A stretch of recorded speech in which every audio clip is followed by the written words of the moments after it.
Olá, bem-vindas, bem-vindes, bem-vindos a mais uma conversa dentro da AMSE, a Revolução Amorosa Feminina.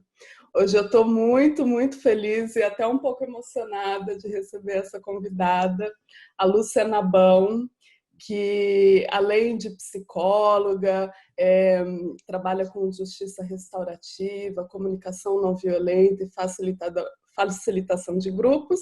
Ela é nada menos do que a minha mãe.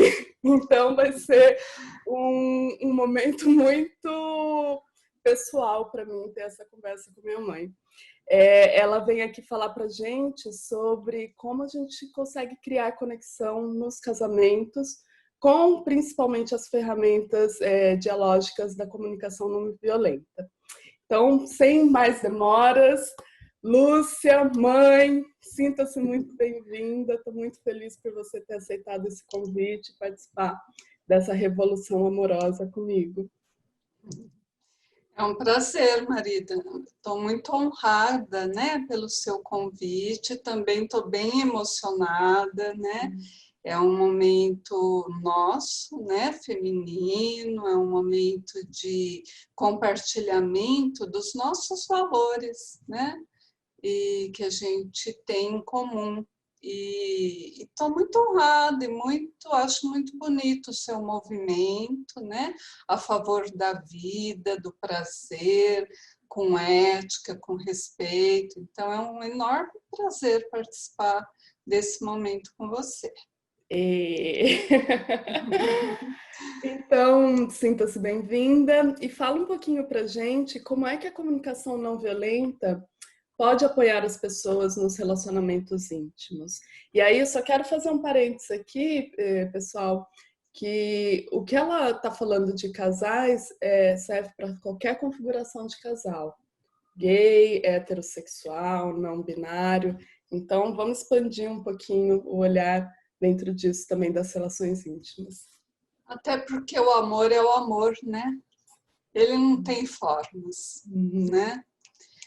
Então, o que a gente vai percebendo, né, sobre as relações de forma geral e mais ainda quando ela se constrói no âmbito da continuidade, né, da intimidade, é de olhar para o que eu acho mais importante, é olhar para a intencionalidade. Qual é a nossa intenção em estarmos num relacionamento? E a intenção, para mim, ela talvez seja a resposta a uma pergunta que eu digo assim: o que eu quero ver produzido aqui? Eu quero ver produzido conexão humana? Eu quero ver produzida verdade, confiança, né? Eu quero contribuir, né?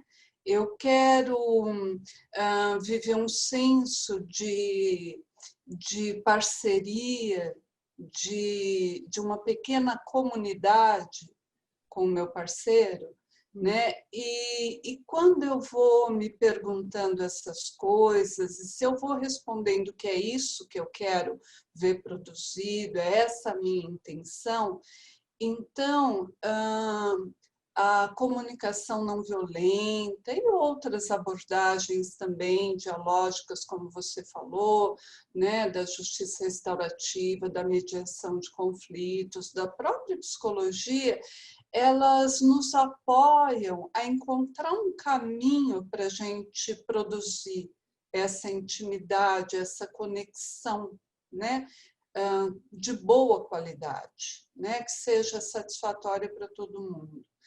Então, os pilares, né, da comunicação não violenta, que para mim faz muito sentido, são três. A gente fala em autoempatia, né? Então, que é a autoconexão. O que eu estou sentindo a cada momento? E quais são as minhas necessidades? O que eu estou precisando para estar bem, para fazer minha autorregulação. Porque esse entendimento de que se eu cuido de mim, né, eu estou cuidando de mim também para estar melhor numa relação com o outro. Sim. Né? É o Então, tal do autocuidado te preparando para uma maior qualidade de intercuidado. Isso, né? Porque senão não fica viável. Né? Uhum. Se eu não olho para mim, se eu não investigo, né, aquilo que eu estou sentindo, aquilo que eu estou necessitando a cada momento, porque isso é dinâmico, vai mudando ao longo do dia, né, o tempo todo. Então, uma das grandes práticas da comunicação não violenta é essa, eu me perguntar o tempo todo o que está vivo em mim agora. Né?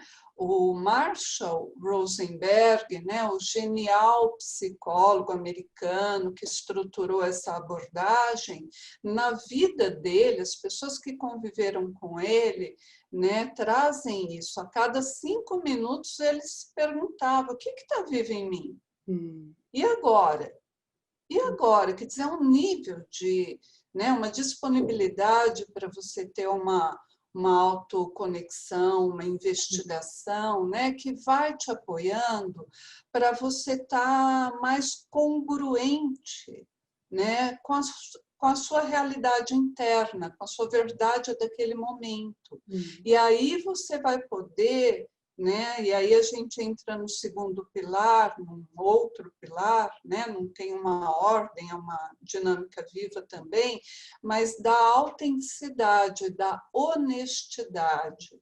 Né? Então, na minha intimidade com a minha parceira, com o meu parceiro, né? Com os dois juntos, hoje nós temos o trisal, né? Que está ficando mais vivo também, o poliamor. Né?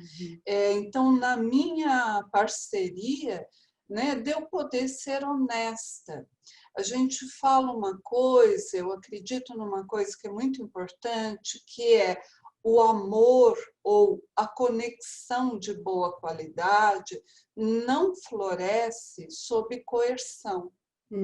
Então, se eu estou fazendo alguma coisa que eu não gostaria de estar fazendo, pode ser um jantar, né? Porque o meu parceiro falou: hoje eu queria que você fizesse um jantar, mas eu estou muito cansada, trabalhei o dia inteiro, eu não estou com essa disponibilidade, mas eu vou lá para agradar ao outro, né? Quer dizer, eu me enredo numa questão de que eu tenho que, e isso é uma coerção, é uma voz autoritária dentro da minha cabeça, né, que às vezes vem do outro, mas às vezes vem de mim, ou ambos, né, ecoa.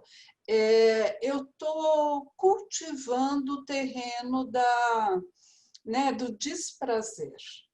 Então, o prazer, a alegria, o entusiasmo de eu estar numa relação, né, comigo mesmo, com o outro, com muitos, vem, né, de eu estar congruente, né, com o que eu estou vivendo naquele momento, com a minha disponibilidade naquele momento. E dentro da comunicação não violenta, o Marshall ele falava muito de que o ser humano gosta de contribuir. Ele quer contribuir, faz sentido para ele, dá prazer para ele contribuir. Mas quando muitas das necessidades dele estão atendidas, não quando ele não pode. Porque às vezes quando ele não pode fazer para o outro, ele está precisando fazer para ele. Sim. Então, essa honestidade, essa autenticidade é outro fator muito importante, né, para apoiar a construção de uma relação íntima. Né? Quer seja numa convivência social, quer seja num casamento, quer seja no sexo, não é? Que a honestidade ela é fundamental, olhar para a disponibilidade a cada momento. Né? E o outro pilar é a escuta empática, é uma habilidade que na CNV, a comunicação não violenta, a gente vai praticando e fortalecendo para estar com o outro, oferecer a nossa presença e a nossa compreensão profunda do processo, da realidade, do emocional do outro naquele momento. E é muito bonito isso, Marina, porque a gente vai aprendendo a desembaralhar algumas coisas que na nossa cultura vêm muito embaralhadas para nós. Por exemplo, eu posso não concordar com uma atitude, com um gesto, com uma fala de alguém, do meu parceiro, por exemplo. E, mesmo assim, eu posso buscar compreender da onde ele está falando isso, né? O que ele está sentindo quando ele fala isso? O que ele está buscando atender nele quando ele fala desse jeito? Mesmo que seja alguma coisa violenta, desrespeitosa, mas tem necessidades atrás daquela fala querendo ser atendidas. Às vezes, o meu parceiro não tem outras formas, né, de atender essas necessidades. Então, ele conhece essa, que não é tão boa. Mas se eu compreender, né, e devolver alguma coisa para ele, no sentido empático, talvez eu também o apoie a encontrar, né, maneiras melhores de se expressar, de buscar o atendimento dessas necessidades que não seja violenta. Sim. Né? Eu estou ouvindo você falar, e o que está passando na minha mente, que eu imagino que algumas pessoas possam até questionar, você está trazendo uma fala, mãe, de uma conexão profunda com o nosso mundo interno. Então, quando você fala da autoempatia, do verificar continuamente, né? Quando você traz essa história do Marshall, que a cada 5 minutos ele se questionava: o que está presente, o que está passando aqui? Eu estou ouvindo que isso requer uma conexão muito profunda com o nosso mundo interno, que no meu entendimento é o lugar oposto do que a gente tem visto as pessoas vivenciando hoje. Né? A gente está o tempo todo no externo, na performance, na máscara, né? Vestindo essas máscaras sociais para atender o que é que seja que é esperado de nós, mesmo quando a gente está sufocando essas necessidades internas. Como que você acha que é a construção desse caminho? Porque é claro que é uma construção, né? O voltar para dentro. Como que você acha que é essa construção? Então, eu acho que não é uma questão tão inocente assim, a nossa alienação de nós mesmos. Na minha visão, isso é um ato político, né? Na nossa cultura, nós somos, né, ensinados, convidados, educados a nos alienarmos de nós mesmos, porque isso nos enfraquece. Então, nós não recebemos educação emocional, não recebemos um letramento emocional, né? Nós sempre vivemos, né? Há quanto tempo nós vivemos numa cultura autocrática, né? Um manda, o outro obedece. Isso está presente nos sistemas de governo, mas também está presente nas famílias, né? Nos modelos de escola, em ambiente de trabalho. Nós estamos sempre ali obedecendo. Não é? E isso nos, né, desconecta de nós mesmos, porque ninguém nos pergunta o que você está sentindo. E a partir disso, né, porque a gente fala muito na CNV que os sentimentos são os mensageiros das nossas necessidades. Vou dar um exemplo para ficar mais claro. Então, quando eu estou triste, né, a minha tristeza talvez esteja me sinalizando que eu estou precisando de companhia, de apoio, de suporte, de inclusão, de reconhecimento, de consideração, de viver um senso de comunidade. Né? Se eu estou com raiva, né, talvez eu esteja precisando de respeito, de pertencimento, de justiça, de inclusão. Então, quando a gente não quando os nossos sentimentos não são, né, vistos, nomeados e validados, legitimados, começa a nossa alienação de nós mesmos. Né? E isso nos enfraquece. Por que eu falo que é político? Porque produzindo, né, um bando de pessoas bem fragilizadas, alienadas, é muito fácil dominar essas pessoas, né? Pelo sistema político, pela igreja, né? Pela escola. Né? Então, inverter essa ordem nos apoiaria. Então, como é que a gente poder hoje falar mais em letramento emocional, falar mais em vulnerabilidade, né? Porque esse é o terreno da vulnerabilidade, que, ao meu ver, é sinônimo de humanidade. Então, eu não vou ser Deus, eu não vou ser a supermulher, eu vou ser um ser humano, né? Que às vezes fica triste, que às vezes fica com medo, que às vezes fica com raiva, que às vezes está alegre, está feliz, né? E isso tudo, né, é legítimo em mim, não tem nada de errado. Então, até hoje, nós temos uma grande discussão sobre, né, esses adjetivos que nós usamos para os nossos sentimentos, sentimentos bons, sentimentos maus, sentimentos negativos. Quer dizer, se eu chamo um sentimento de negativo, eu vou querer me conectar com ele? Talvez não. E aí vai começando a alienação. Então, acho que o movimento é a gente, né, perceber qual é, de fato, a essência humana. A configuração humana. A configuração humana, primeiro, é falível, nós vamos nos equivocar até morrermos. Não tem jeito da gente ter esse ideal de perfeição, que eu nem sei bem que ideal é esse, né? Mas que a gente fica buscando. E aí vai para performance, vai para máscara, né? E se desconecta. Então, como é que é voltar a entender que né, nossa configuração aqui é essa? Nós temos sentimentos, nós temos necessidades, e talvez isso seja a energia de vida que nos move. Não tem nada de errado aí. Isso é bonito. Sim. Né? Ai, muito importante essa fala, muito, muito importante. Eu espero que as pessoas voltem a esse vídeo e ouçam essa parte de novo, porque tem muita coisa aí.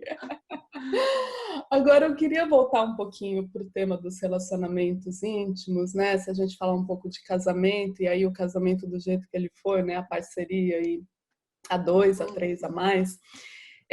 Como que os conflitos surgem, são produzidos e alimentados dentro das relações? Como que a CNV e essa abordagem toda que você está trazendo olham para isso? Então, em primeiro lugar, a gente busca muito desconstruir essa ideia de que conflito é coisa ruim, né? Conflito não é ruim, é outra coisa que é parte da vida. Agora, qual que é a base, né, dos nossos conflitos? Eu acho que é muito as diferenças. Né? E não são diferenças essenciais, porque os seres humanos, essencialmente, eles são muito parecidos. Quando a gente olha para as necessidades humanas universais, a gente pode falar assim, todas as pessoas, independente da cultura, todas as pessoas, né, elas precisam de respeito, de amor, de pertencimento, de apoio, de sentido, né, de consideração, da mesma forma que todas as pessoas precisam de água, de alimento, de sono. Né? Então, tem algo na base dos seres humanos que nós temos em comum. Né? Agora, né? A nossa personalidade pode ser diferente, a nossa identidade, né? E então nós vamos buscar algumas coisas na vida de forma diferente, momentos diferentes, e os conflitos às vezes se dão nas diferenças, né? Agora, se a gente puder traduzir aquilo que cada um, né, ali no conflito quer, né, precisa a nível de necessidades, talvez a gente encontre um caminho que satisfaça a ambos. Né? Então, a questão é assim, o conflito não é ruim, muito pelo contrário. Quando existe um conflito, às vezes ele traz o desafio de nós podermos olhar para alguma coisa que não estava sendo vista antes.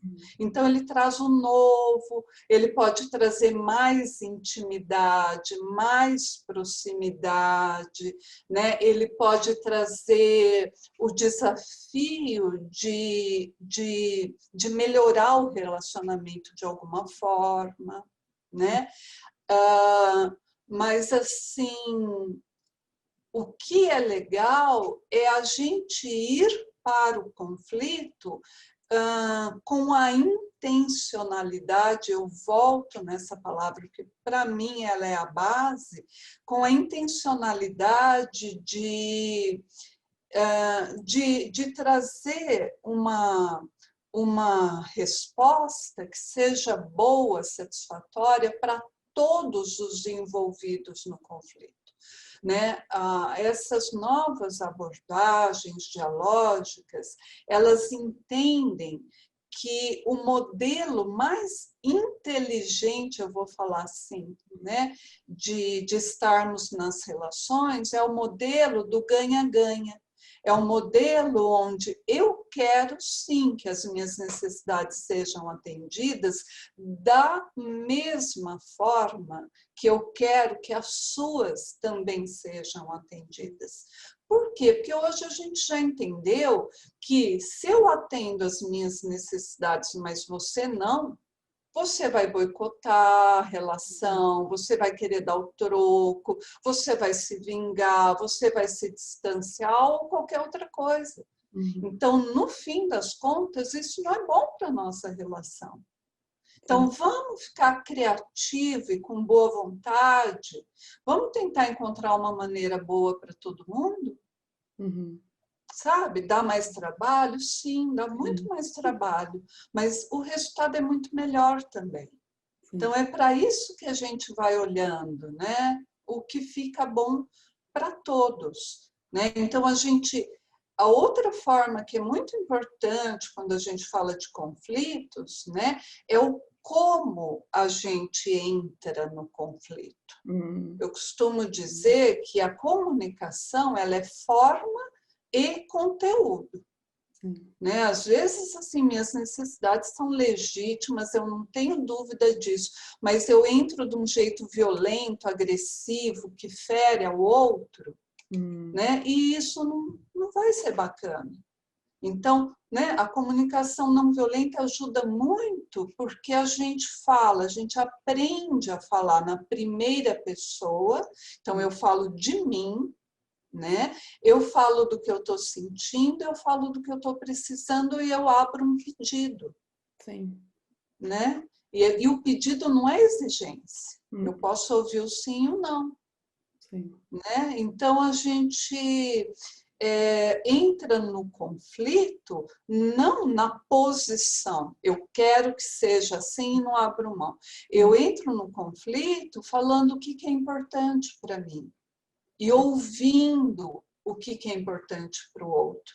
E aí a gente vai negociando, né? Vamos, né, criativamente, vamos encontrar um jeito bom. Então eu entro, né, me vulnerabilizando, eu entro me humanizando, me colocando como humana e também enxergando o outro como humano. Né? É outro, né? É outro lugar, né? Outro lugar de conversação. né? Conversa de pontes, mãe. Eu fico vendo o tempo todo uma conversa que está alcançando o outro, fazendo uma Ah, ponte para chegar até o outro e não criando um muro que separe. é uma boa Essa é a metáfora. imagem que vem na minha mente enquanto eu te ouço. Uhum. Me fala um pouquinho agora, se possível, sobre a tal da empatia. Hoje está todo mundo falando sobre empatia, mesmo sem entender muito bem o que é empatia, e como que a empatia serve às relações íntimas. Qual que é o papel dela, se ela é boa, se ela é ruim, o que que a gente pode cuidar aí sobre empatia. Tá. Então, primeiro vamos tentar desconstruir um pouquinho essa ideia, né, que é muito dita, que empatia é sentir o que o outro está sentindo. Eu acho que a gente não é capaz de fazer isso, né? A gente sente o que a gente está sentindo. Mas eu gosto muito de pensar na empatia como um potencial de presença, né? E de disponibilidade de estar com o outro. Uma, tem algumas metáforas que eu gosto para falar de empatia. Uma é, imagina que alguém está vivendo uma dor, né? E que você chama essa pessoa, ou ela te chama, para você fazer uma caminhada. E aí vocês vão caminhando e ela vai te contando da dor dela. Mas ela vai escolher o caminho. Então você acompanha ela, né? Empatia não é dar conselho, empatia não é buscar solução, né? Empatia é estar com a dor do outro ou a alegria do outro, né? E fazer companhia para validar. Que eu acho que a grande dificuldade do ser humano, por dois motivos. Um, porque nós não recebemos o letramento emocional. E o outro, porque nós precisamos uns dos outros. O ser humano é social. Ele não dá conta sozinho. Então, por que a gente conta quando a gente está muito triste, né? Esses dias uma amiga minha foi assaltada e ela chegou para mim assim assustadíssima e querendo falar. Por quê? Porque ela quer a validação daquele sentimento. Né? Então, olha, amiga, como você está? Nossa, estou vendo que você está bem assustada, que foi muito difícil essa experiência para você, porque para você é importante, né, a sua privacidade, o respeito, segurança. Pronto, ela vai relaxando. Né? Porque a gente ajuda na empatia, a gente ajuda o outro a encontrar um lugar dentro dele para colocar aquela experiência que naquele momento está sem lugar. Então, para mim, a empatia é essa escuta, né? Para validar, para acolher também, para ajudar a dar nome, né? E para aí, às vezes, a empatia tem muitas camadas, porque você nomeia, às vezes, as primeiras camadas de necessidades, de sentimentos, e depois, se você continuar ofertando, conversando, você vai encontrando outras camadas, e aquela experiência vai ficando melhor acomodada, né? Então, é esse processo de acomodação. Agora, imagina isso numa relação continuada de casal, né? De parceiros, parceiras. Que coisa linda, né? Você chegar, né, para o seu parceiro, para aquela pessoa que você está convivendo, né? E receber uma escuta verdadeira, uma escuta com presença, uma escuta com a intenção, né, de estar junto com você, Sim. né, de fazer essa caminhada, né, por onde você está indo, a pessoa está indo com você. Então, essa é uma metáfora que eu acho que é muito bonita. A outra metáfora que eu gosto para falar da empatia é que é como se eu entrasse na casa da outra pessoa. Eu bato lá, né? E eu vou conhecer a casa da pessoa. O que ela tem na parede? Ela tem plantas, ela tem vasos, ela tem quadros. Que música que ela está ouvindo, né? Ela tem móveis mais minimalistas ou ela tem um monte de lembrancinhas. Então, eu vou lá, né, visitá-la no universo dela. Porque se eu não sair de mim para ouvir o outro no universo dele, né, talvez eu não esteja oferecendo uma empatia de boa qualidade. Eu estou falando de mim ainda. Sim. E na empatia eu procuro, né, alcançar o outro no universo dele, como ele viveu o assalto que ele sofreu. Eu poderia viver de outro jeito. Então, não é do meu jeito, eu vou poder compreender. Então, de novo, isso num relacionamento íntimo, essa disponibilidade de compreender o outro e validar a experiência interna do outro, pode produzir muita proximidade, muita conexão. E eu fico pensando, na verdade, que produz segurança também, né, mãe? Segurança de saber que você tem alguém ao seu lado que tem curiosidade por você, que está ali com você, né? Pra te Interessado. interessado, exatamente isso. Quando você faz essa metáfora de entrar numa casa nova e perceber e olhar e absorver essa casa com seus sentidos, para mim vem muito esse aspecto do olhar curioso, da escuta curiosa, né? E interessado. E que nós, seres humanos, precisamos tanto. Sim. Né? Uhum. E as conversas com conexão? Como que, o que apoia a conexão humana? Eu fico pensando que é claro que a empatia é um dos pilares aí, né? Mas o que mais vem apoiando a conexão humana e aí dentro dos relacionamentos íntimos também? Uhum. Então, você sabe que o Daniel Goleman, né, ele que trouxe aí há umas décadas atrás essa fala toda da inteligência emocional, né, o livro dele se tornou um best-seller, né? E há pouco tempo ele lançou a continuidade do trabalho dele com o inteligência social. Eu também gosto muito de pensar em inteligência relacional. E o que ele descobriu, né, na pesquisa dele foi de que a conexão humana tem 3 ingredientes fundamentais. Um é aquela atenção mútua, né? Então, a presença, o interesse, essa disponibilidade de estar com o outro, né? O segundo ingrediente que ele traz é o compartilhamento dos nossos sentimentos.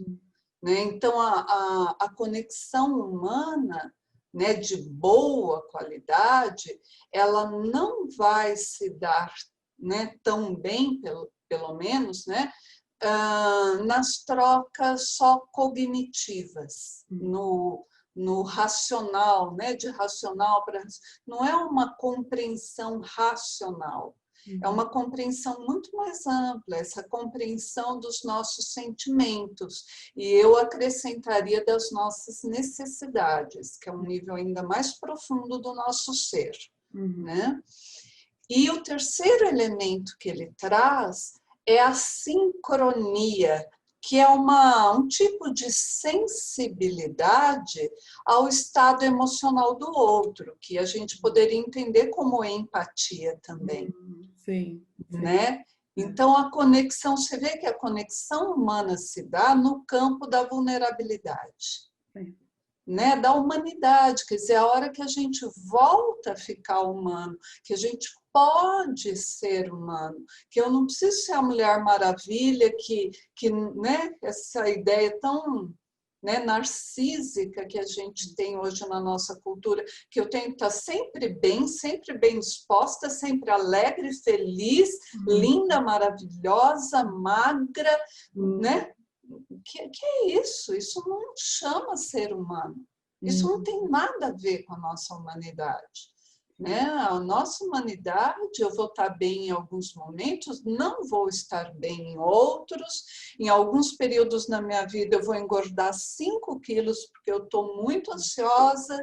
Quando começa essa pandemia, meu Deus do céu, né? Eu perco tantas possibilidades de autonomia, liberdade, escolha, isso me impacta, então eu posso deprimir um pouco, eu posso engordar um pouco, eu posso passar um tempo, né, confusa.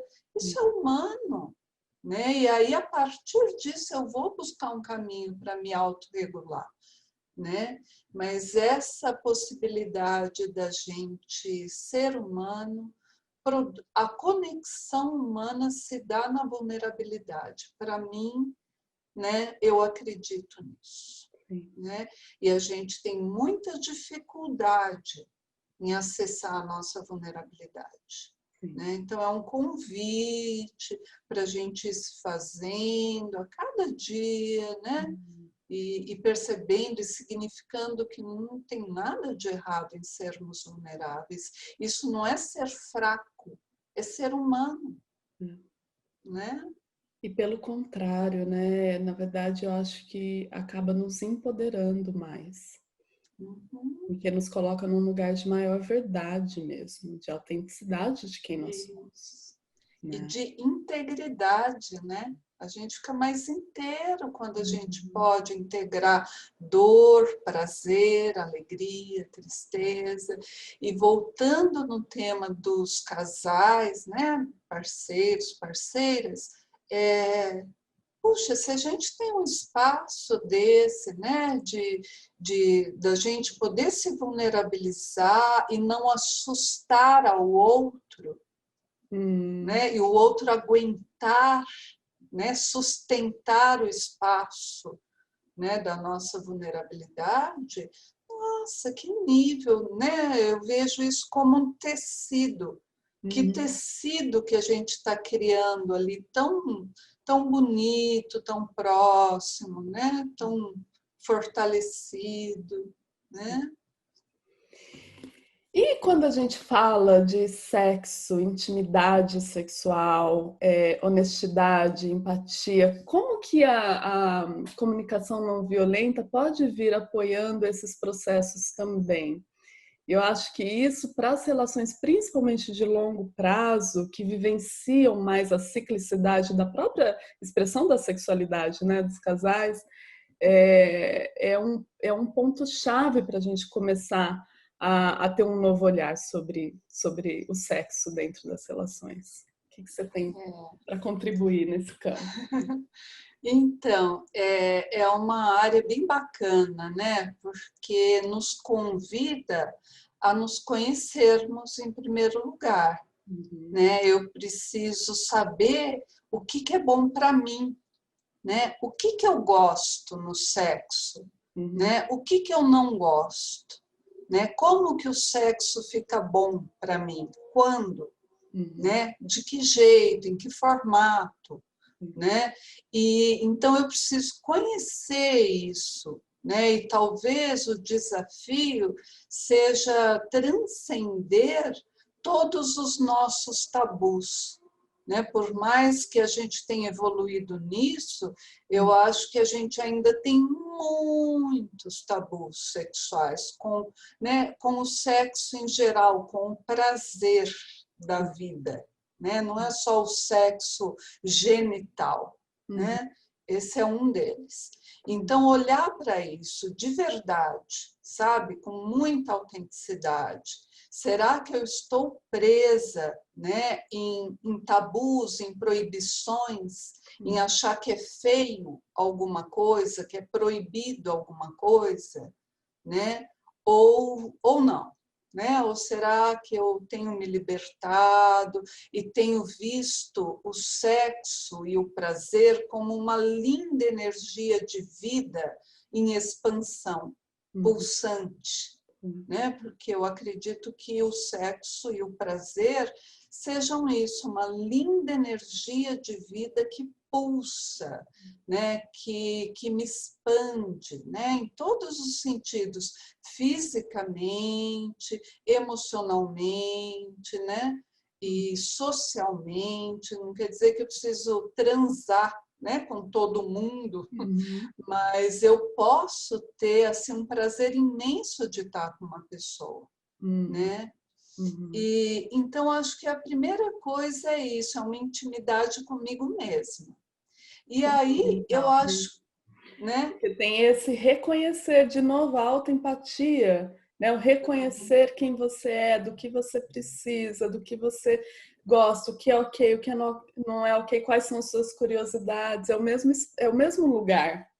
É o mesmo lugar, né? Só que, né, o que acrescenta-se aí é o tabu, que eu acho que complica o meio de campo, porque eu não tenho tabu, né, de falar para minha amiga que eu gosto muito dela, né, e que eu quero ir tomar um café com ela, e se ela me fala não, às vezes está ok, a gente vai outro dia, que outro dia ela também me convida, mas o que acontece às vezes, né, nas parcerias íntimas, que quando eu falo não quero transar hoje, não quero ficar tão próxima, né, o outro às vezes fica, entre aspas, rejeitado, excluído. O que acontece?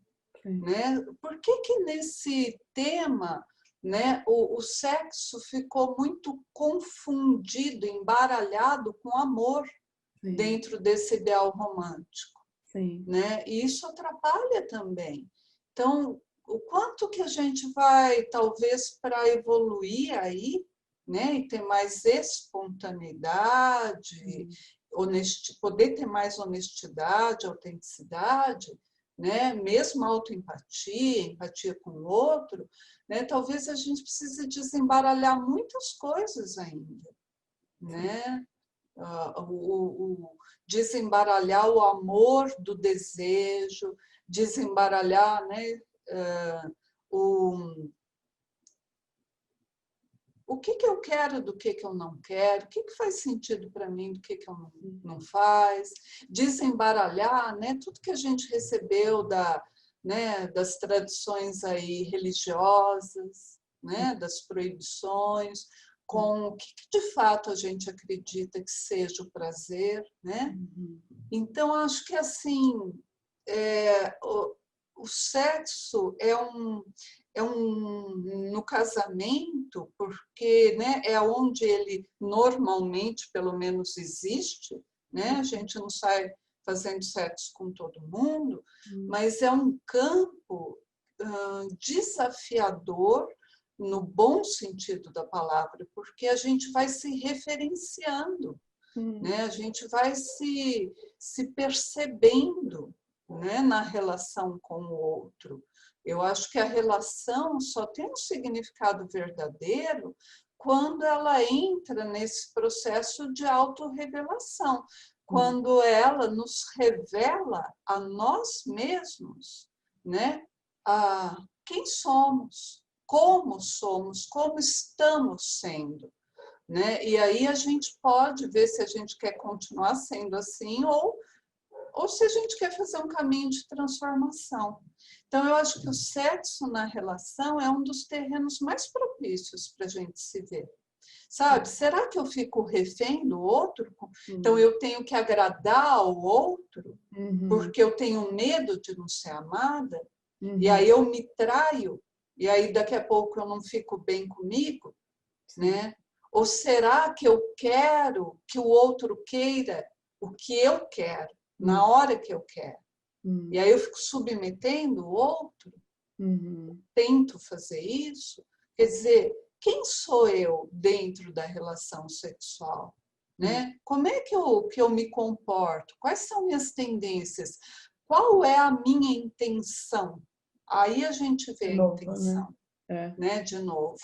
né? Eu quero estar com o outro quando ele também quer estar comigo, e eu lido bem com quando o outro não quer, né? Porque tem alguma coisa que naquele momento ele está tentando atender, né? Ou eu lido bem quando eu não quero em falar o não para o outro, porque eu sei, estou validando que nesse momento eu estou atendendo a outras necessidades que são importantes para mim, né? Então eu acho que é um terreno assim incrível para a gente se ver, se a gente quiser, que não é fácil não, né? Precisa muita coragem para a gente encarar a nossa verdade.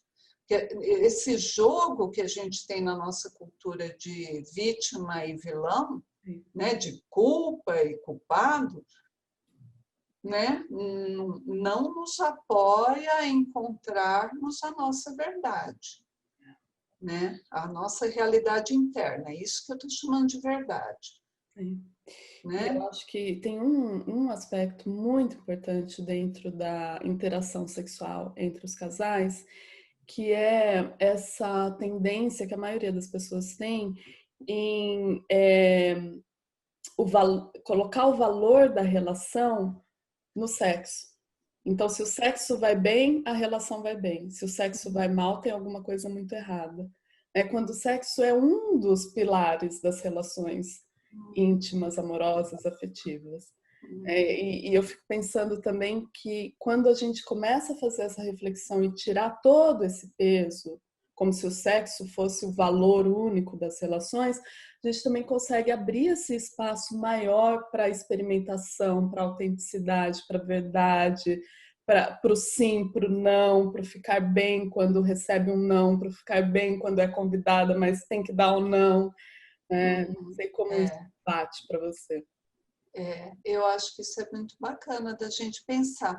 E também acho que junto com isso tem uma grande questão, né? Que talvez, não sei como é tanto assim na sua geração, mas na minha geração, os homens, né, foram convidados a querer sempre sexo. Sim. E as mulheres a nunca querer. Uhum. Né? O desejo muitas vezes ficou proibido. Sim, sim. Né? Então, mulher não pode ter desejo, tem que ser difícil, não sei o quê, né? Principalmente na geração da minha mãe, né? Isso era mais forte ainda. Então, aí tem uma grande diferença. Sim. Como que essa diferença vai conversar no casamento? Se a gente não olhar para essa diferença e desconstruir, porque quantas coisas a gente vai vivendo a nível de crenças. Sim. E se a gente não olhar para essas crenças, né, e ver se elas são válidas mesmo, né, tem algumas crenças que a gente carrega e que não fazem o menor sentido quando a gente olha de pertinho para elas. Então, não, o homem não tem que querer sempre, mulher, né, pode querer a hora que ela quiser, né? Né? O convite é trazer essa espontaneidade, né? Não ficar preso aos tenques, porque isso é um formato, né, externo a nós, não é a nossa motivação intrínseca. Né? Então, às vezes, isso precisa ser conversado, precisa ser investigado, né, no casamento. Né? Nós vamos continuar, né, acreditando nisso ou nós vamos tentar, porque é um processo, não é fácil. Aquilo que ficou introjetado dentro de nós, né, fica muito forte, mas nós vamos tentar olhar para isso para desconstruir e encontrar alguma coisa que faça mais sentido, que a gente quer, né, que fique vivo para nós. E como que a gente consegue fazer uma ponte disso para o tema das expectativas e realidades da vida e dos relacionamentos? Então, eu acho que isso é muito impactante, né, Marina, nos relacionamentos por conta desse ideal de amor romântico. Né? É muito forte isso ainda na nossa cultura. né? Então a gente pensa em casamento e pensa em ser feliz para sempre, e pensa em, né, em família doriana, né? Essas coisas todas que não nos ajudam em nada. Eu costumo dizer que a expectativa é o caminho do inferno, é o lugar do sofrimento, né? E que ela é o oposto da realidade. Porque enquanto eu estou, né, alimentando expectativas, eu estou olhando lá para longe, para aquilo que eu não tenho, que eu gostaria de ter, talvez.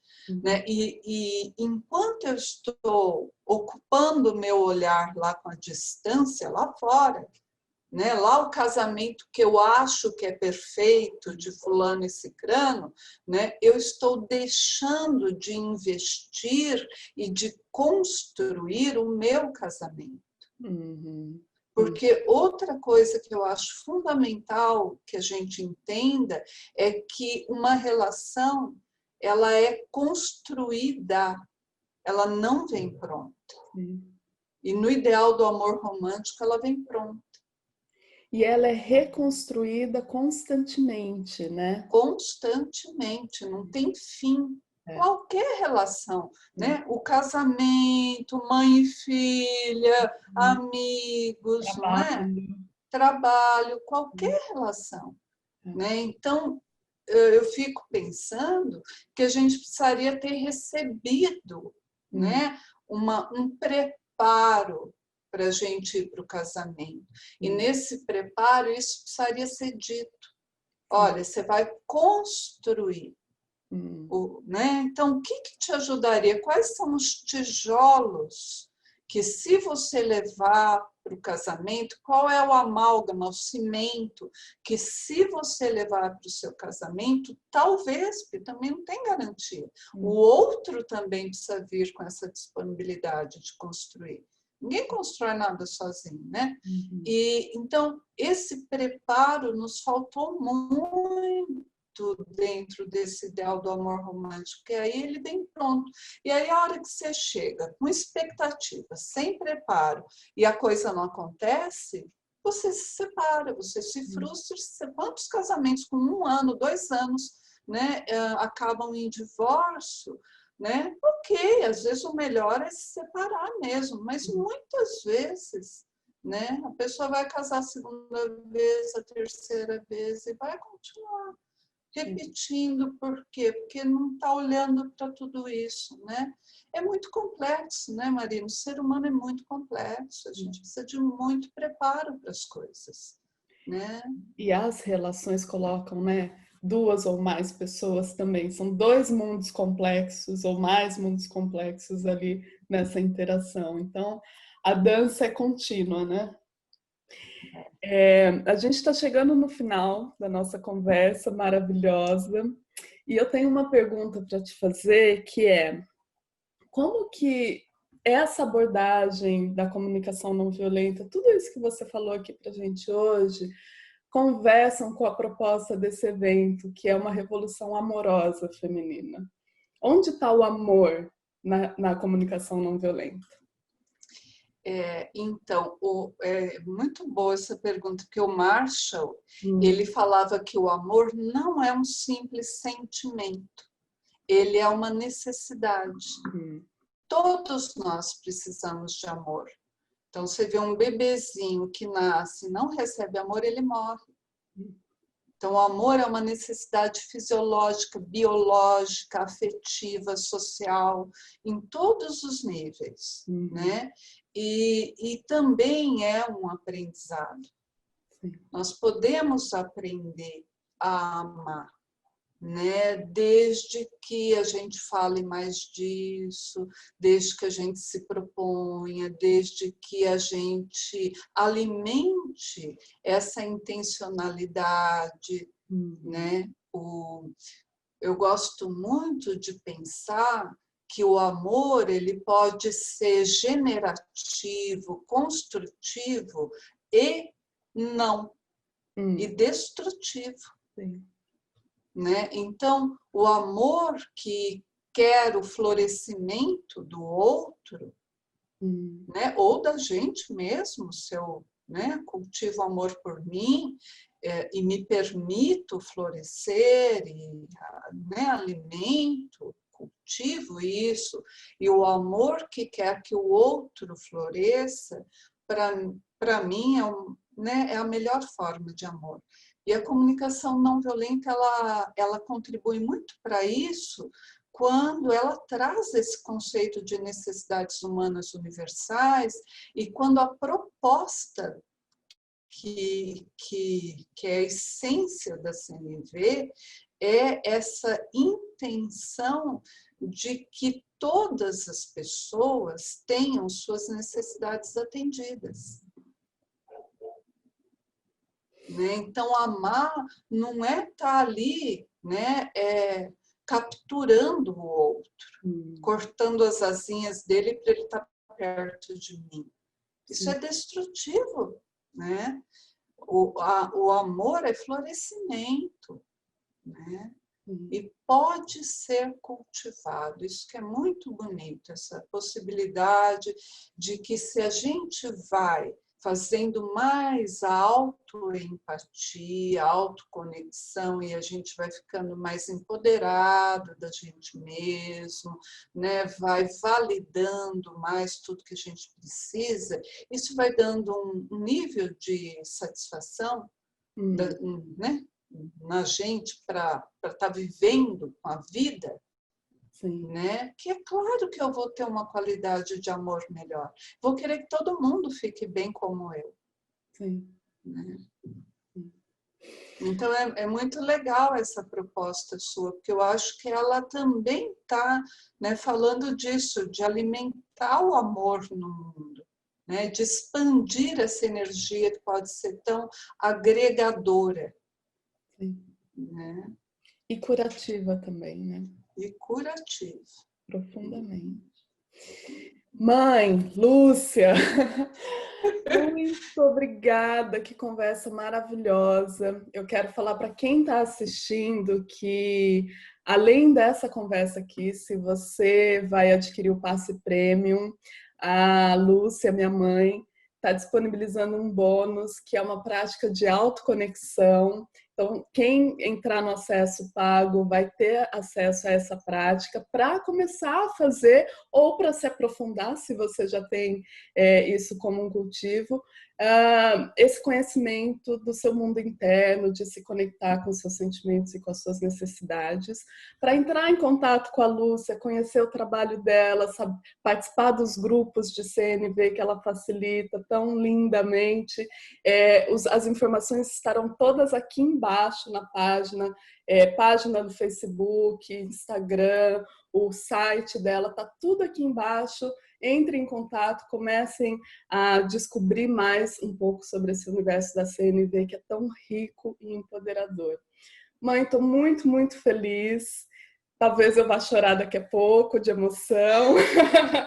Quero te agradecer pela disponibilidade, quero te agradecer pelo esse trabalho lindo que você traz para o mundo, pelo seu servir, e te deixo com as palavras finais.